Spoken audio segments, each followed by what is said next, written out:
But let's listen to this lecture so therefore after we hear this lecture, we will go away from this lecture and begin applying everything that we heard, brothers and sisters. Because the brother who's giving this lecture is a direct reflection of submitting to the teacher who gave him this lecture, brothers and sisters.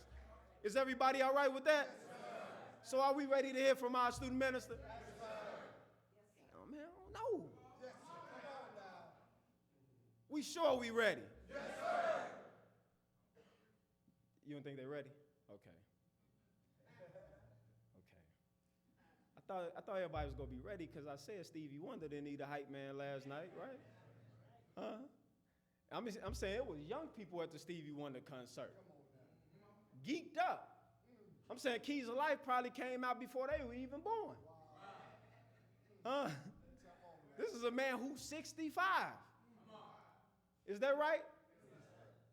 With half bald head, hair. No. Nah, I apologize. I'm sorry. But what I'm saying, I say that to say, brothers and sisters, that our brother who's coming out here today, he's in the highways and the byways, and he's not just making music that you listen to on a CD, but he's striving to be an instrument used by the man who makes music, Louis Farrakhan. He's striving to be an instrument by way in which he galvanized our people to come into the knowledge of God and his messenger, brothers and sisters. We dealing with a soldier who's going to be teaching today, who's in the highways and the byways, who's doing the work of the Christ like his father, the Honorable Minister Louis Farrakhan, brothers and sisters. We dealing with a soldier today who you bound to see on 38th Street selling the Final Call newspaper. Is that right? All praise are due to Allah.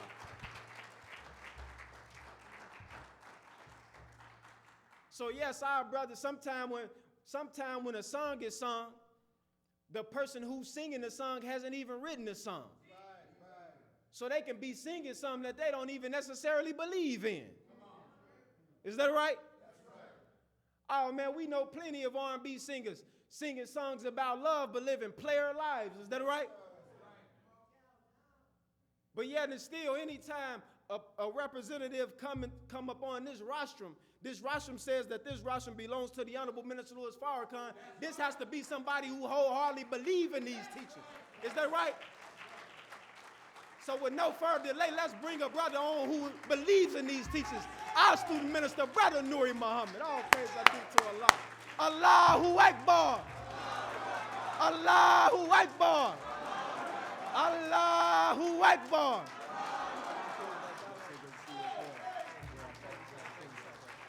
Assalamu alaikum.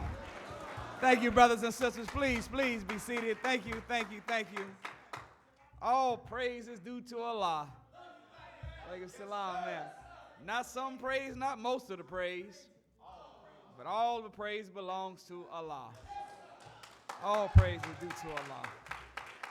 In the name of Allah, the Beneficent, the Merciful, I bear witness that there is no God but Allah, who mercifully intervened in our affairs in the form of a well-made man named Master Farad Muhammad. Yes, we are forever thankful to Almighty God Allah, for he did something for us as black people in America that he's never done for any other people that have fallen from the pinnacle of power and success. Yes, normally when a people fall, he sends them a messenger, a warner, or a prophet. But we thank Allah that he recognized that the hell that we caught in North America was so great and grievous that he wouldn't send us just a messenger or a prophet, but he will come and seek and save us himself in the person of Master Farad Muhammad.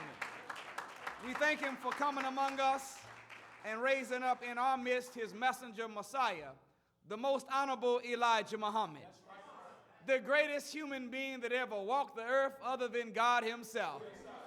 The executive producer of all black struggle, the architect of a new civilization.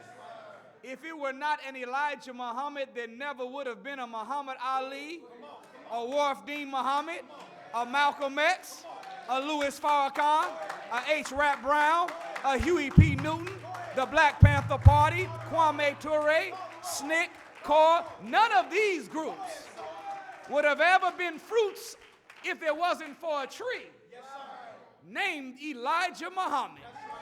We thank Allah for the most honorable Elijah Muhammad. And we thank the two of them today who has prepared one that is without a doubt a divine leader, teacher, and guide for us. That man that I'll speak of today is the Honorable Minister Louis Farrakhan. He is a man that is not a Negro leader or a civil rights activist. No, you cannot say Al Sharpton, Jesse Jackson, Louis Farrakhan. You can't say W.E.B. Du Bois, Frederick Douglass, Louis Farrakhan. When you mention Farrakhan's name, you have to put him in the line of divine with Moses and Aaron and Job and Solomon and Joshua and Jesus and Elijah Muhammad, then Farrakhan. For he's much more than a freedom fighter, much more than a revolutionary. He is the Spirit of God in our midst today. It is in their holy and righteous name, sisters and brothers, that I greet you in the greeting words of peace of Assalamu alaikum. Today we are taking up a subject titled Black Power. We just came off the radio in Little Rock, Arkansas, so please forgive us for being a little bit late today, but we were on their major FM Christian network promoting Up with Jesus and Down with Santa, trying to convince our Christian brothers and sisters to tell the justice system, the police department, the FBI, the CIA, Homeland Security, that if you won't stop, we won't shop. We were trying to get them to buy into the idea of boycotting Christmas as a means or a method of embargoing white supremacy and imposing a sanction on the American justice system. What's wrong with that? Every time America has a problem with another foreign nation, when there's disagreement between America and another nation, and they feel like there's injustice present, then they embargo Cuba. They sanction Iran. They sanction Iraq. They sanction Libya. Well, what about the black man and woman in America? We are a nation inside of a nation. And I'm guaranteeing you, Libya has not done not one atom's weight of evil to America that matches what this cracker has done to the black man and woman of America. So we have a right to sanction white supremacy. All praise is due to Allah. All praise is due to Allah. So because we don't have a whole lot of time, we're going to cut straight to the chase.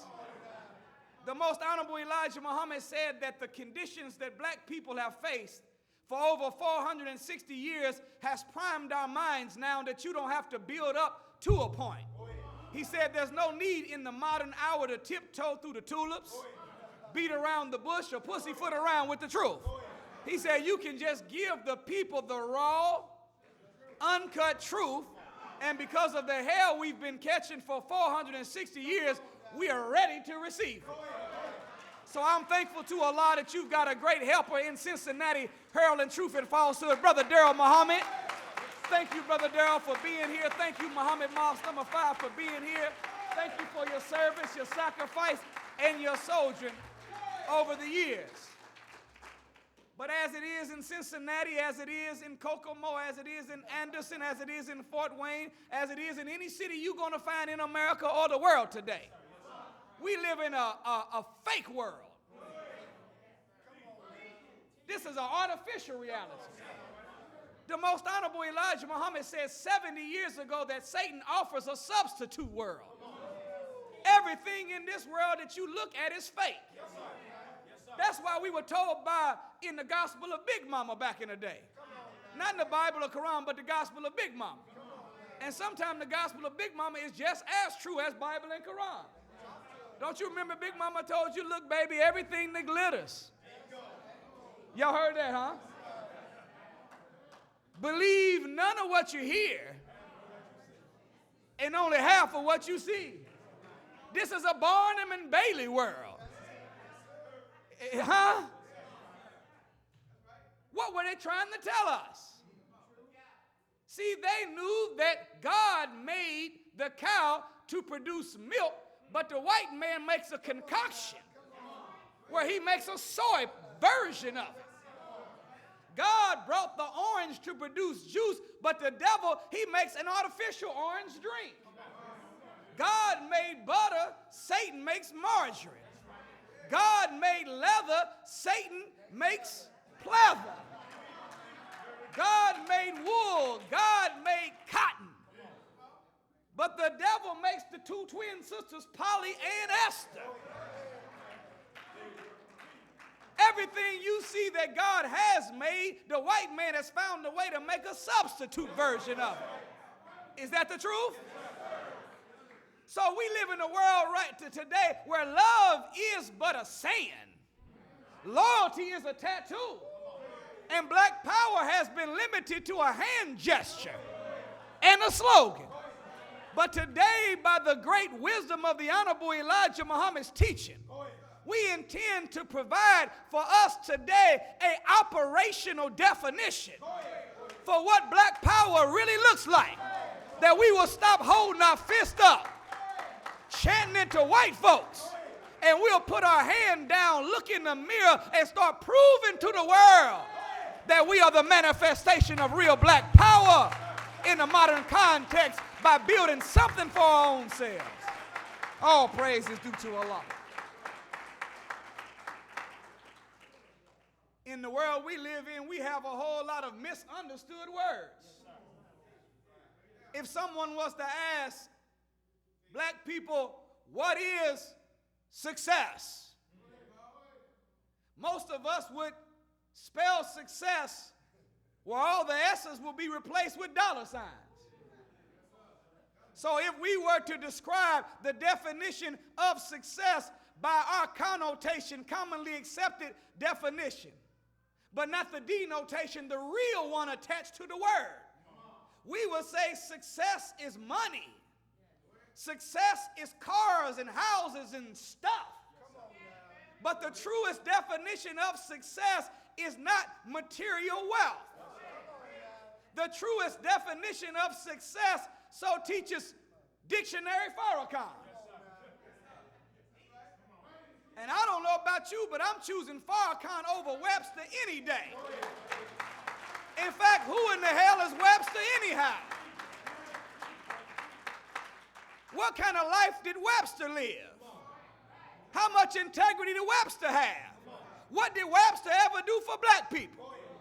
But I know what Farrakhan has done for black people. I know he has literally a 82-year of legacy of integrity. He says success is the cultivation of the innermost faculties of man. The innermost faculties of man represents the gifts that God has put in each and every one of us. The innermost faculties of man represent the chief 99 attributes or characteristics of God.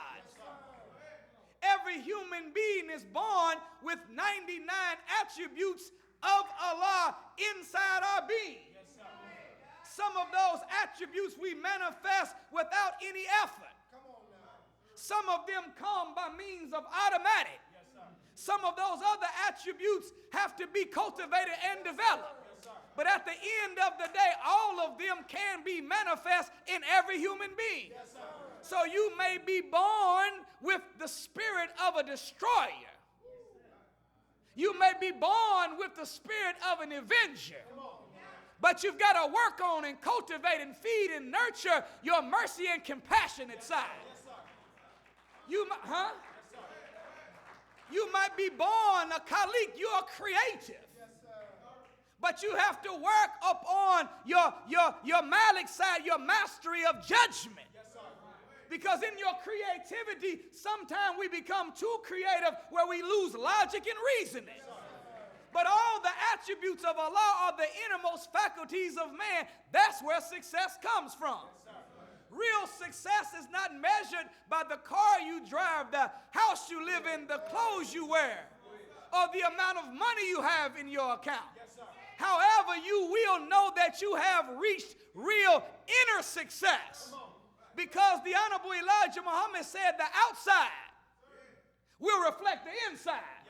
So you cannot be operating with supreme character, supreme wisdom, and it not work over the course of years and bring birth to some supreme things that live inside of your lifestyle.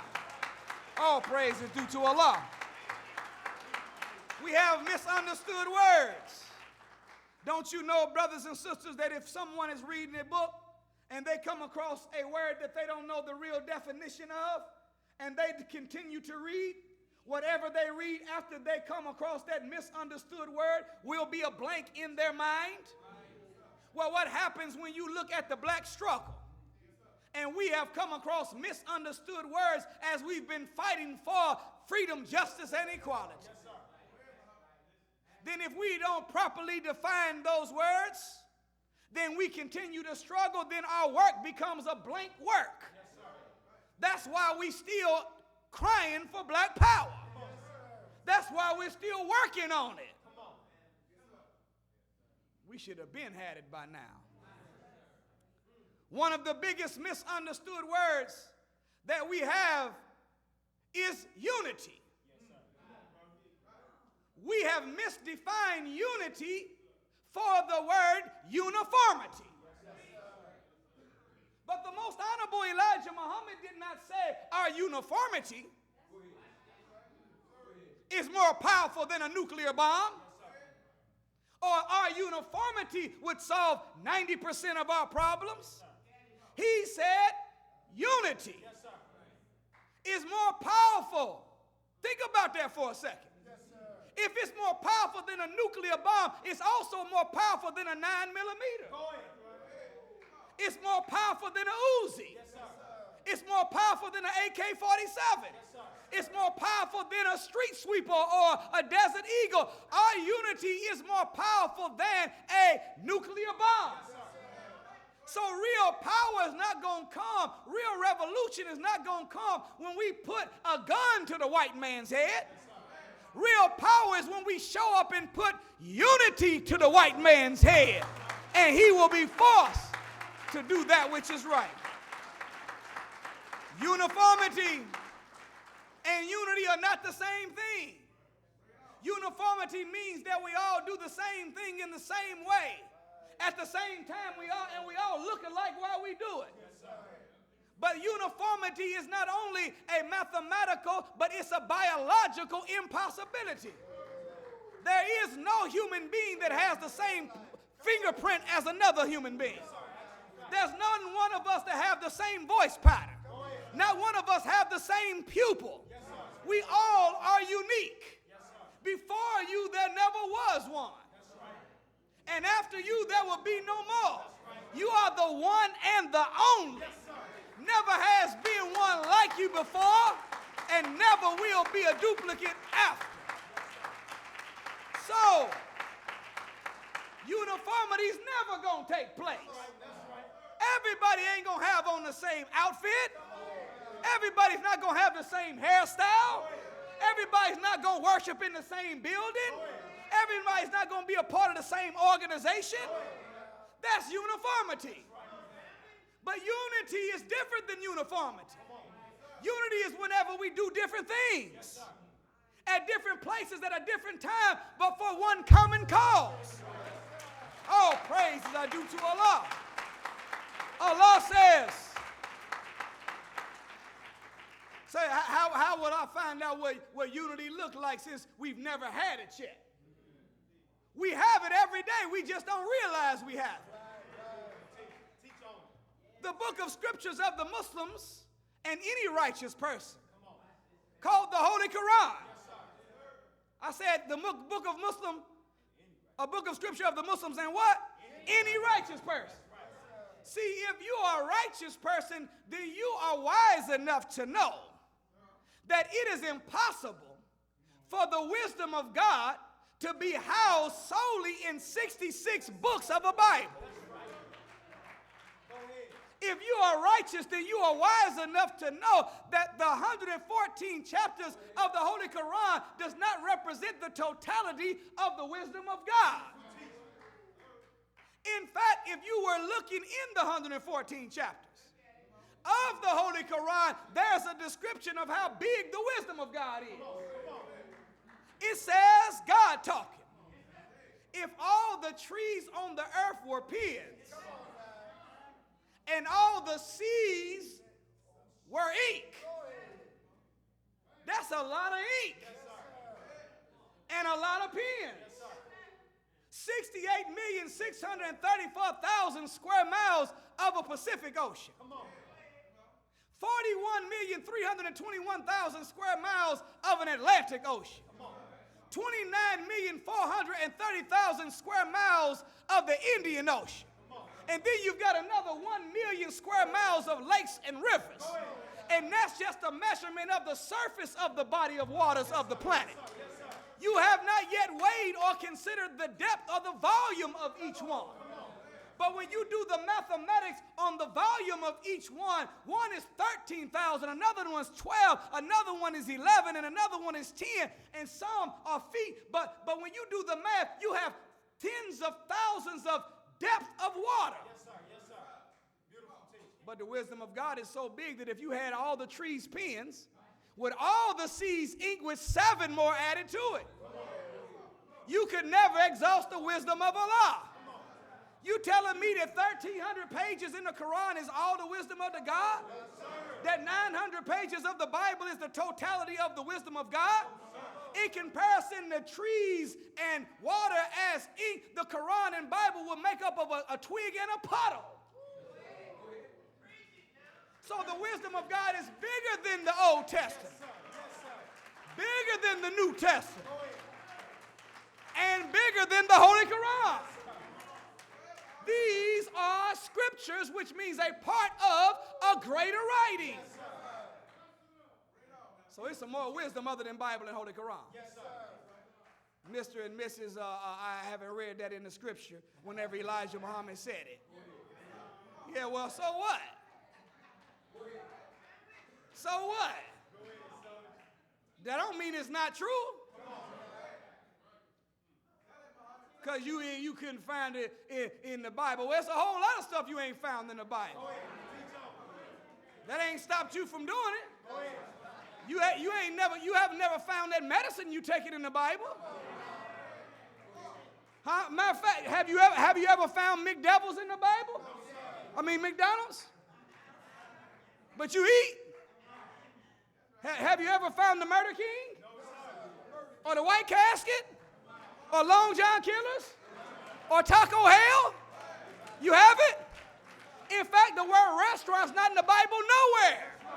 Maybe that's why they was living 800, 900, almost 1,000 years, because they kept their mouth out of their enemy's kitchen. All praise is due to Allah. So in the Holy Quran, it says that I, Allah, created you in the best of modes, and surely there's a message in creation for those who believe, reflect, or keep their duty. Well, if there's a message in creation, and out of everything in creation, the human being has been created in the best of modes, then if I want to study anything to find the highest wisdom, all I have to look at is the anatomy of the human body. And if I study the anatomy of the human body, I can find the formula for living. Well, when you study the anatomy of the human body, this is a supreme example of unity. The kidneys don't look like the lungs. The lung doesn't look like the spleen. The spleen doesn't look like the spine. All the organs in the body look different, doing different things at different places at a different time. But it's for one cause, the survival of the human organism. Well, I wonder what would happen if our organizations function like that. If our organizations function like that. What if every organization seen themselves as an organ in the black body? and did different things at different places at a different time, but for the common cause of the surviving and the thriving of the individual black organism.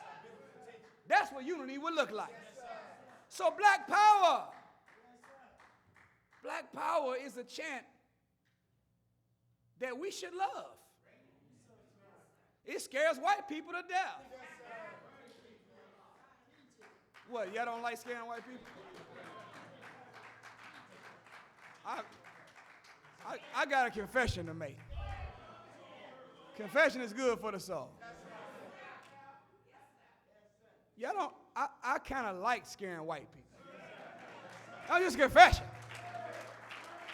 And see, all you got to do is be a black male with a mean face. And as soon as a cracker see you, doors lock, purses are clutched, they hide, they slow down, they move out the way. Every now and then it just feels good to just put the, Ice Cube's Junior mug on and move real fast toward them and just watch them.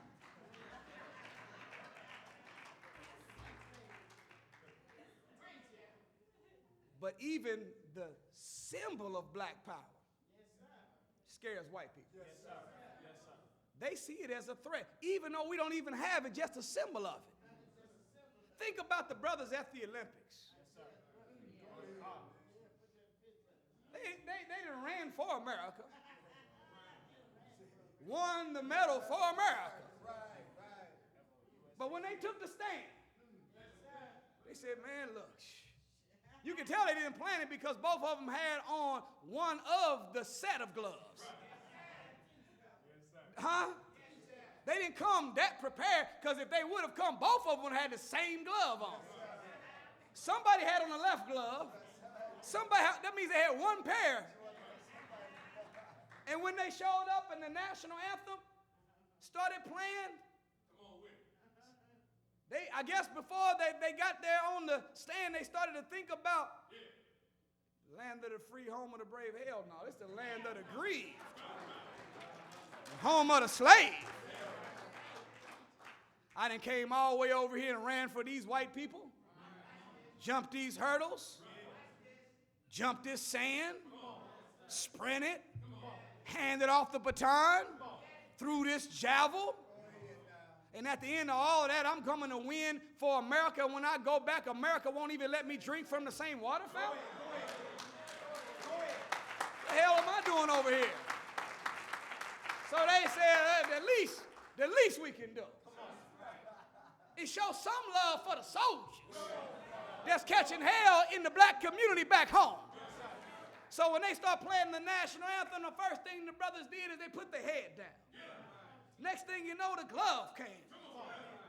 And they just put up the symbol of black power. White folks took their medals, but we should have gave them a new one.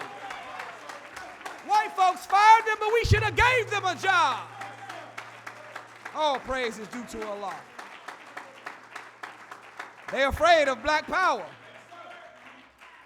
So the most honorable Elijah Muhammad said on August 26, 1966, he said, why come whenever you say white power, we don't hear nothing? But when we say black power, all of a sudden everybody's scared. Then the most honorable Elijah Muhammad started asking some questions to white people. But he knew black people would be reading and listening. So one was correcting white people to let them know that the only power is black power. And to let black people know what real black power look like. Because as long as black people limit black power to a fist in the air or a fist on the shirt, then we'll never be what we're supposed to be. So the most honorable Elijah Muhammad said in his lecture on August 26, he said, let me ask white people a question. Who did you find when you first came into existence on the planet? Was it you or was it us? Black power. When you first came into the Western Hemisphere from Europe, did you find your own brothers or did you find the red man here that we put there? Black power. He said, whenever you went to Arabia, who were the aboriginal Arabs that were there? Was it you or was it us? Black power. When you went to Africa,